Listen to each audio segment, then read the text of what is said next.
Assalamualaikum warahmatullahi wabarakatuh. Selamat berjumpa lagi dengan saya di channel Satoto yang menyampaikan informasi-informasi umum dan ringan seputar tanaman padi.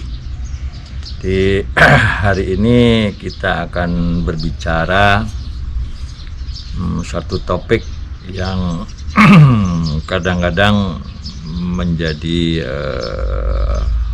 bahan diskusi yang hangat, ya, yaitu perbedaan hasil padi antar musim, ya. Seperti kita ketahui bahwa negara kita Indonesia itu ada di daerah tropis yang mempunyai dua musim tanam, ya. Musim kemarau di Asep April September dan musim hujan di Okmar atau Oktober Maret.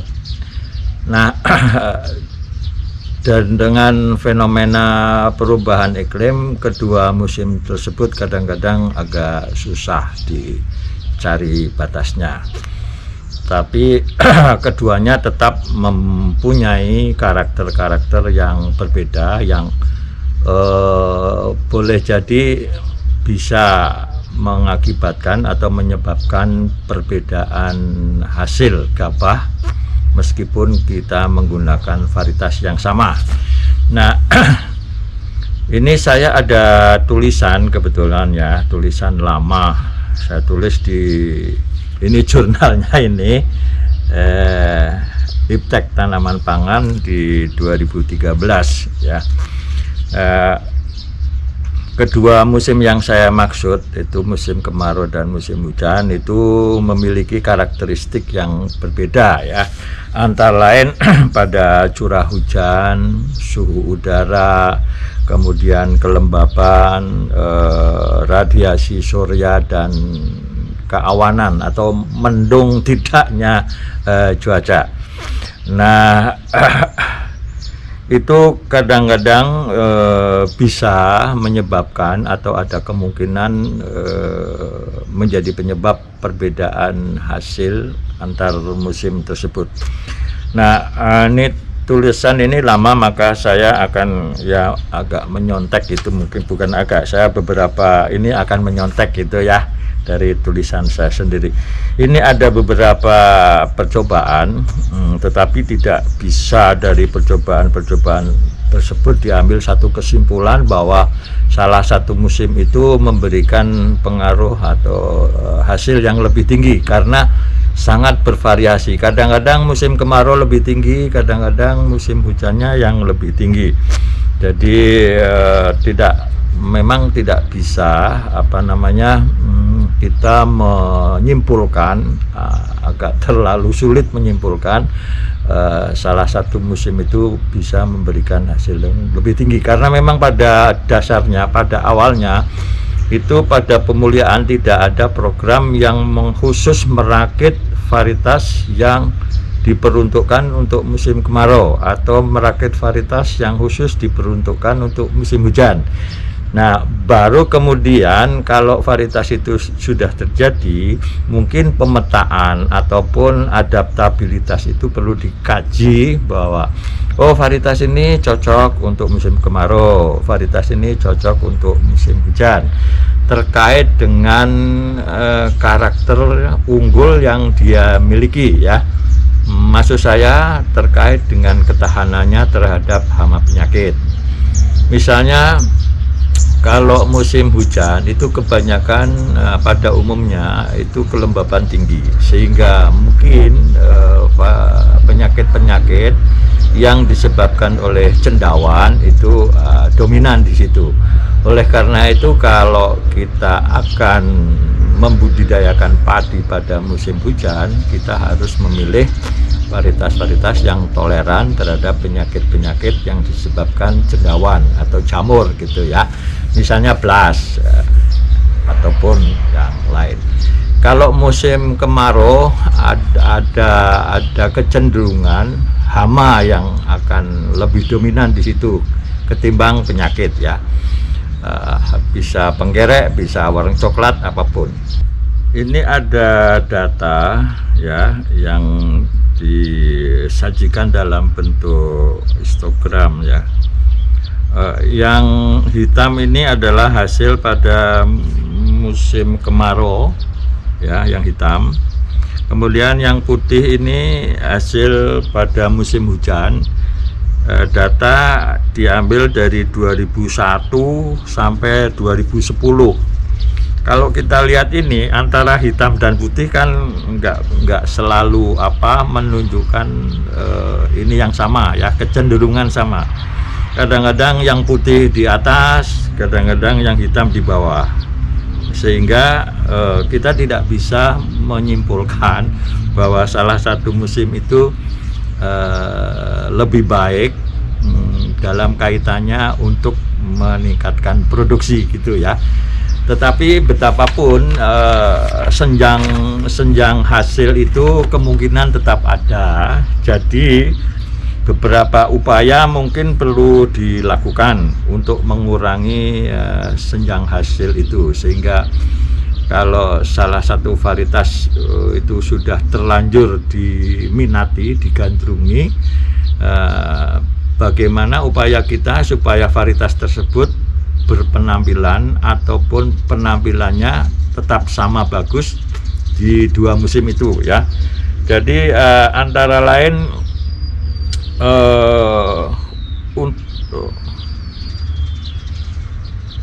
untuk beberapa upaya yang dapat dilakukan untuk mengurangi senjang hasil antar musim adalah yang pertama, mengetahui prevalensi serangan hama penyakit tiap musim ya, seperti saya katakan tadi. Kalau musim hujan dominannya penyakit-penyakit yang disebabkan oleh cendawan misalnya, atau oleh bakteri, atau secara umum kalau musim kemarau kebanyakan hama yang lebih banyak menyerang. Kalau musim hujan penyakit ya. Itu nanti itu bisa kita jadikan dasar pencegahan preventif, bagaimana patogen-patogen tersebut tidak terlalu banyak berpengaruh untuk menurunkan hasil. Itu yang pertama. Kemudian memetakan varietas spesifik untuk kedua musim tersebut ya. Jadi dari varietas padi itu sekarang kan 200 varietas lebih ya. Dari 200 itu kita petakan mana yang lebih adaptif di musim kemarau, mana yang lebih adaptif di musim hujan. Nah, itu bisa kita jadikan acuan kalau kita ingin membudidayakan padi di kedua musim itu. Kemudian menerapkan teknik budidaya spesifik musim ya. Ya mungkin dalam hal ini jarak tanam atau pupuk itu ada kemungkinan berbeda untuk kedua musim itu. Nah, spesifik musim itu ya, itu antara lain adalah rekomendasi khusus pemupukan, jarak tanam, pengairan, dan pengelolaan hama penyakit ya. Dari urean-urean tadi mungkin bisa kita ringkas ya, bahwa perbedaan hasil gabah antar musim pada tanaman padi itu bersifat kompleks ya, sangat kompleks, karena tidak hanya dipengaruhi oleh faktor genetik atau faktor varietas, tetapi juga dipengaruhi oleh lingkungan, seperti misalnya teknik budidaya, kondisi iklim, dan potensi serangan hama penyakit. Nah, oleh karena itu maka pemetaan kondisi spesifik di setiap musim dan di setiap lingkungan atau di setiap lokasi itu sangat diperlukan untuk mendapatkan hasil gabah yang maksimal ya. Nah,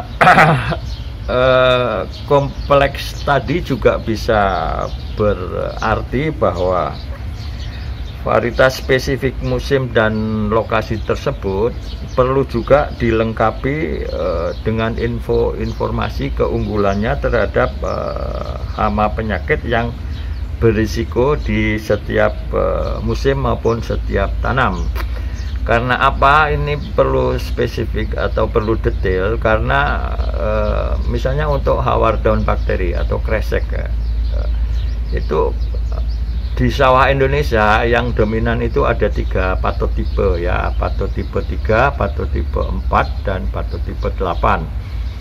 Varietas yang mempunyai ketahanan terhadap patotipe 3 yang biasanya ditanam di lokasi di mana patotipe tersebut dominan, jika ditanam di lokasi lain yang patotipe tersebut bukan merupakan patotipe yang dominan, maka varietas tersebut akan terserang juga, karena varietas yang tahan salah satu patotipe belum tentu tahan untuk patotipe lain ya. Jadi itu perlu. Nah, penanaman padi itu sebaiknya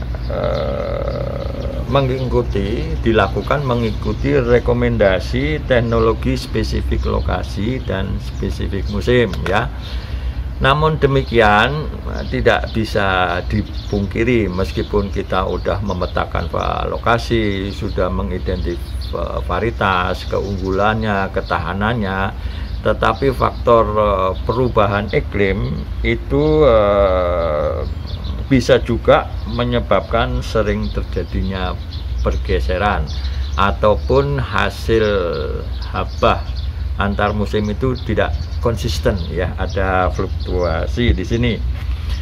Nah, antara lain resiko kekeringan dan kebanjiran ya. Di tahun ini ada beberapa informasi ya, ini meskipun masih perlu ini lagi, bahwa hujan itu akan tertunda sampai Desember. Jadi ini ada kemungkinan kemarau panjang. Oleh karena itu maka perlu disediakan varietas-varietas yang toleran kekeringan ya. Nah, oleh karena itu maka peramalan cuaca itu penting ya sini untuk mengantisipasinya terjadinya pengaruh-pengaruh negatif dari iklim tersebut.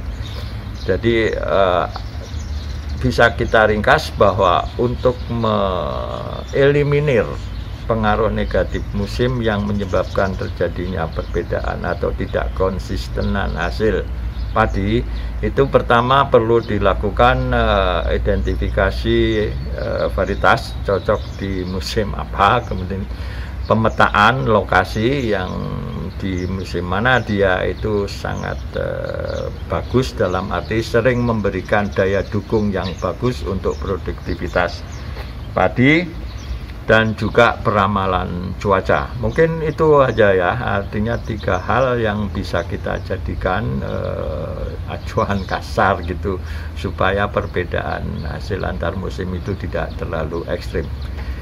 Demikian, mudah-mudahan bermanfaat dan tetaplah berkaya untuk pangan Indonesia. Terima kasih. Assalamualaikum warahmatullahi wabarakatuh.